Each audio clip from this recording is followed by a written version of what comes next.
So a couple of days ago, I made a TikTok about how me growing up as a black man, I've realized that I am, I guess, more threatening to white England, white world in general. And I'm just reading up some criticisms and theory for university. And look at what I found that links to how that thought process links to history. This combination of violence and sexuality made black men inherently unsuitable for work until they were trained by white men and placed under their discipline and control. To explain these relations, white elites created the controlling image of the buck. Unlike images of African natives who roamed their wild homelands like beasts untamed by civilization, colonialism, the representations of the buck described a human animal that had achieved partial domestication through slavery. If we try to seem less threatening, we're damned. If we simply exist, we're damned. Either way, we are damned unless we do something.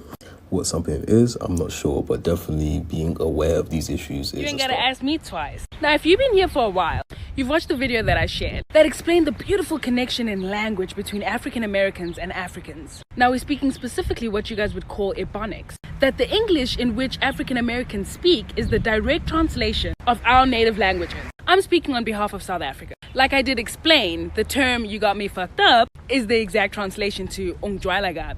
Period being ka. Right being nje. African Americans like saying "you was lacking." In South Africa, we say "ulekile."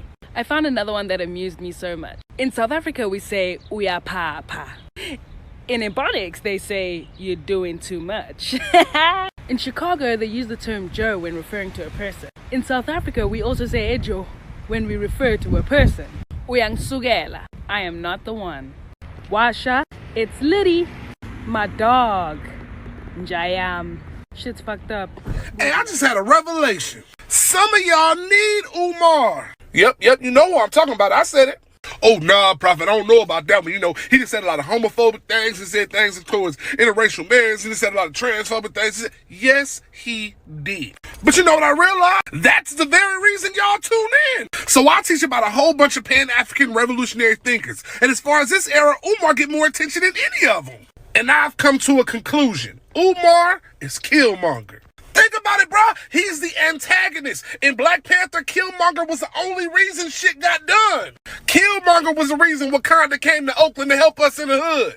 I'm hearing folks say, even a broke clock get it right 2 times a day. But the 2 things he got right is 5,000 black people who heard it who didn't even know that. It's like people need to listen to a whole bunch of wild shit in order to get to the real shit. And at the end of the day, the antagonist creates progression. He trended on Twitter and changing the minds of the moderates. Black is African.